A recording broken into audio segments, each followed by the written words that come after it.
Assalamualaikum warahmatullahi wabarakatuh. Apa kabar teman-teman semuanya? Semoga hari ini dan seterusnya kita diberi kelancaran rezeki oleh Allah Subhanahu wa taala. Amin amin ya robbal alamin.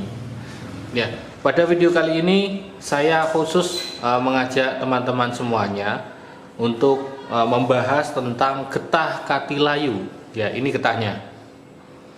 Ya, getah katilayu. Nah, buat yang baru tahu getah katilayu itu apa, yaitu getah katilayu adalah sebuah getah dari pohon katilayu ataupun pohon kelayu yang mana bisa digunakan untuk campuran umpan mancing. Nah, sehingga ketika kita mancing bisa lebih beruntung dan mendapatkan banyak ikan, begitu ya, lebih banyak daripada biasanya, ya, getah katilayunya.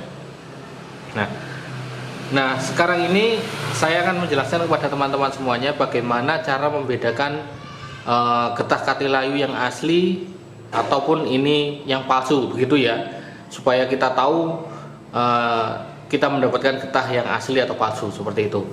Yang pertama yang harus disiapkan teman-teman adalah bongkahan getah katilayunya.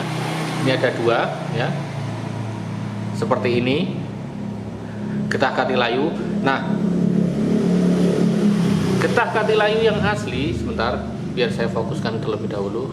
Oke, ini ya, getah katilayu yang asli teman-teman semuanya bisa dilihat seperti ini.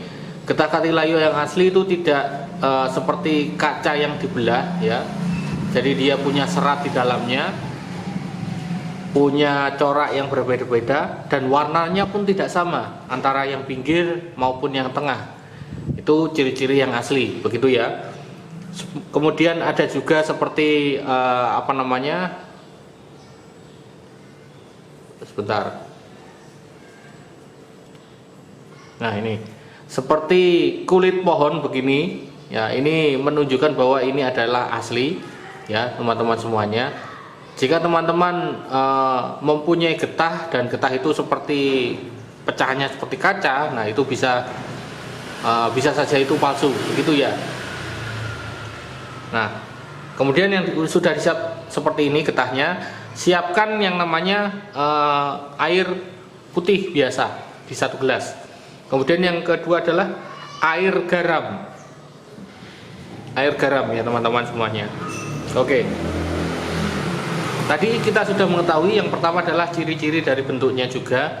Nah, yang kedua adalah ciri-ciri dari zat yang ada di dalamnya, ya. Caranya bagaimana? Kita celupkan saja ke dalam gelas yang berisi air putih begini.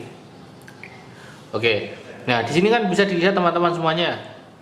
Dia tenggelam, ya, tenggelam di dalam air gitu ya. Nah, kemudian jika kita ambil, ya. Kita ambil, sebentar, saya keringkan terlebih dahulu. Oke, setelah kita ambil dan coba kita masukkan ke dalam gelas yang ada garamnya, lihat, nah dia mengambang. Nah, ini berarti asli, terbuat dari getah, bukan dari serat-serat kaca ataupun resin seperti itu ya, bukan.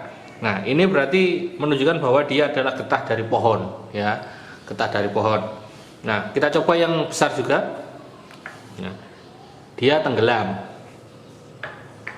Nah, kemudian jika dimasukkan ke dalam gelas air yang sudah ada garamnya, lihat, dia mengambang. Nah, ini berarti dia adalah mohon maaf, bukan dia ya, ini adalah getah katilayu yang asli, begitu. Nah, itulah dua cara. Yang pertama tadi bagaimana kita melihat dari warnanya, dari bentuknya, teksturnya, kemudian ada serat-seratnya seperti ini, itu berarti asli. Nah, kalau tidak seperti itu berarti palsu. Dan kemudian dites dengan cara dimasukkan ke dalam air. Nah, itu juga bisa. Nah, kemudian ada juga yang bertanya, Ki, kalau dites dimasukkan ke dalam ke dalam akuarium yang ada ikannya, apakah ikan langsung ngumpul? Ya, itu pasti akan ngumpul. Bahkan batu, kayu, ataupun benda lainnya yang asing lah ya, ini dimasukkan ke dalam air beserta tangan kita, nah itu pasti ikan akan ngumpul. Nah, jadi kalau ngetes di dalam akuarium itu ya sama saja bohong seperti itu. Ngetesnya harus langsung ini dihancurkan, dileburkan, kemudian dijadikan minyak, kemudian dijadikan serbuk, itu juga bisa dicampur ke dalam umpan mancing. Nah, baru dipakai untuk mancing. Ya, itu untuk merangsang ikan agar lebih agresif gitu. Bukan agar dia memakan umpan kita, bukan. Membuat dia menjadi lapar, agresif dan lain sebagainya, ya. Mudah-mudahan apa yang saya sampaikan dalam video kali ini bisa memberikan manfaat kepada teman-teman semuanya, ya. Cukup sekian. Jika ada pertanyaan tentang getah katilayu, monggo silahkan hubungi nomor yang ada di dalam deskripsi, ya. Itu untuk apa namanya, untuk pemesanan juga bisa, kemudian untuk tanya jawab dan lain sebagainya. Sekian dari saya. Wassalamualaikum warahmatullahi wabarakatuh.